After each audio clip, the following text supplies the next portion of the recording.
Good day everyone. So, since palapit na yung board exam ninyo sa May, gusto kong i-share sa inyo yung about communicable disease kasi may 4 na lumabas sa communicable disease doon. The typhoid fever, the dengue, malaria, and pertussis. Pero, itakal din natin yung ibang communicable disease kasi hindi natin alam kung lalabas din siya. So, it's still good to know na malaman yung mga other communicable disease. So, start tayo sa interjumentary diseases na mga communicable disease. So, first is yung chickenpox, or we called as the varicella. It is an acute infectious disease of sudden onset with slight fever, mild constitutional symptoms, and eruption which are maculopapular for a few hours, vesicular for 3 to 4 days, and leaves granular scabs. So papakita ko sa inyo kung anong itsura ng chickenpox. Okay, ganyan yung itsura ng chickenpox natin. So, meron siyang fluid sa loob nito, and pag nag-pop out siya, magiging contagious and magiging infectious siya. Meron pala tayong kasabihan sa communicable disease na all infectious disease are considered contagious disease, but not all contagious disease are infectious disease. Okay? Ano nga ba yung contagious disease? Itong contagious disease is easily transmitted siya from another person to another. Pero pag infectious, yung sabi naman natin sa infectious is kailangan ng direct inoculation. Kailangan ng sugat, ng cut sa skin natin bago makatransfer yung isang microorganism to another person. Kaya sabi natin, lahat ng infectious is considered siya na contagious. Pero hindi lahat ng contagious is infectious. Okay? So, intindihin nyo na lang kung paano yun. Okay, so, pag nakikita nyo tong vesicle na to, meron siyang fluid inside. So, pag nag-pop up siya, lalabas yung fluid na yun, and magiging contagious siya or infectious siya sa ibang tao pag nagkaroon ng direct contact sa ibang tao, ganun. So, pwede siyang mapasa into other person. Pero pag once na nag-dry ito, naging scab siya, is hindi na siya infective, hindi na siya contagious, ganun. Basta nagsimula na siyang mag-dry up, hindi na siya contagious. Okay, so yung etiologic agent nito, it is a human herpes virus 3, or we call as Varicella zoster virus. So, yung source of infection nito is pag yung infected person, yung may chickenpox, is nagkaroon ng throat or nose discharges, is pwede niya siyang mapasa into other person. Like, nag-hatching siya or nagkaroon ng pag nakipaghalikan ka sa taong merong chickenpox, pwedeng matransmit yung microorganism through that. Next is lesion. So, pag merong vesicles yung tao, tapos nag-pop out yung vesicle na yun, is pwedeng matransfer siya into another person.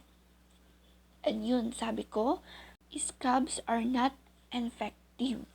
Pag nag-pop up, yun, infectious siya pa rin, pero pag nag-dry up na siya, hindi na siya infectious. Mode of transmission natin is through direct contact or contact with contaminated linens and fomites or airborne. Alam naman natin yung airborne, right? ito yung mga droplet nuclei na pwedeng mag-suspend siya sa air for a longer period. Pero pag na-reach na yung longer period na yun, is mahulog din naman siya. Okay?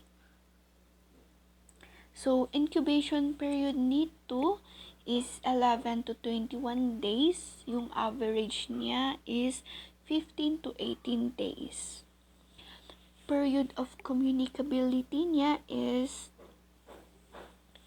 cases are infectious up to 5 days before the onset of rash. So, usually 1 to 2 days siya. So, from day 1 to day 2, infectious na siya agad.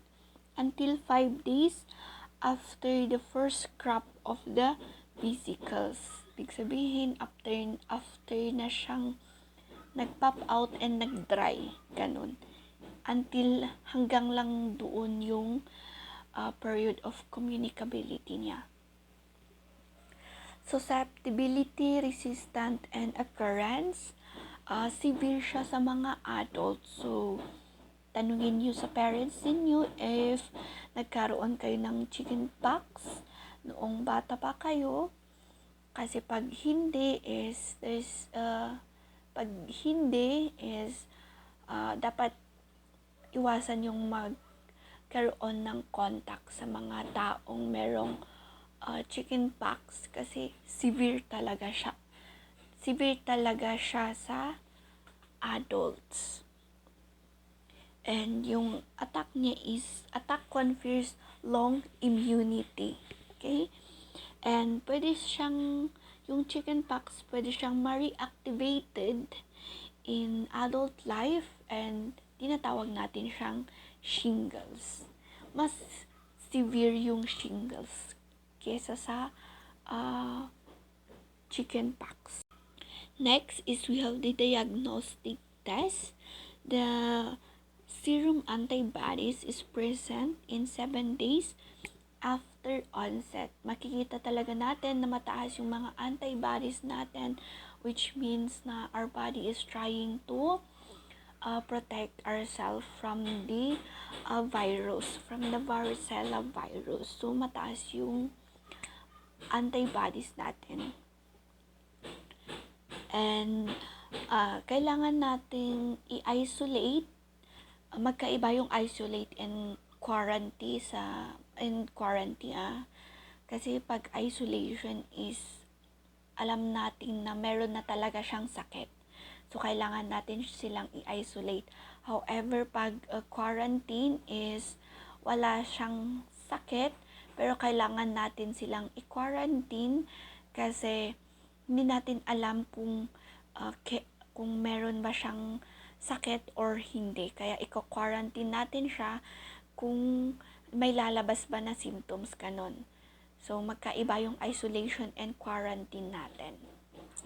Pero dito sa chickenpox, we need to isolate the person na merong suspected na chickenpox kasi in the first 3 to 4 days is meron magpresent na talaga yung rash na yun or meron na siyang vesicular fluid ganon. So, our nursing consideration is yun, strict isolation talaga. And pag bata naman yung merong chickenpox, kailangan nating hindi muna siya papasok sa school nila ng 1 week. Kasi pwede siyang makahawa ng ibang bata, ganon. Next is concurrent disinfection of throat and nose discharges. So, concurrent disinfection is, ito yung immediately na pag-disinfect natin or pag-basura agad natin sa mga ginamit ng patient, lalo na sa mouth nila and sa nose nila. Immediately, tinatapon agad natin. Yun yung concurrent disinfection. And sabihin natin sa patient natin na huwag i-scratch yung lesion na yun. So, kailangan nating ituro sa kanila kung paano i-apply ba yung antipruritic ointment or medication para yun, correctly. Kung paano nila i-apply correctly. Itong antipruritic is pangpatanggal siya ng itchiness. Ganon.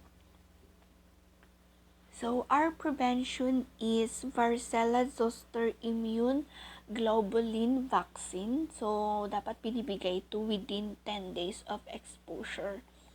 And I think wala to sa Pilipinas. I think lang ha, you can search for it kung meron. Pero tingin ko other countries meron talaga silang ganito. So, that's all for the chickenpox or varicella. So, next video, pag-uusapan naman natin yung measles or what we called rubella. Yun. So, I hope meron kayong naintindihan dito sa chickenpox. I can say naman na madali yung MP1 pero wag pakampante. Still, pag-aralan natin yung mga communicable disease, yung community health nursing natin. So, that's all for today. Thank you and bye.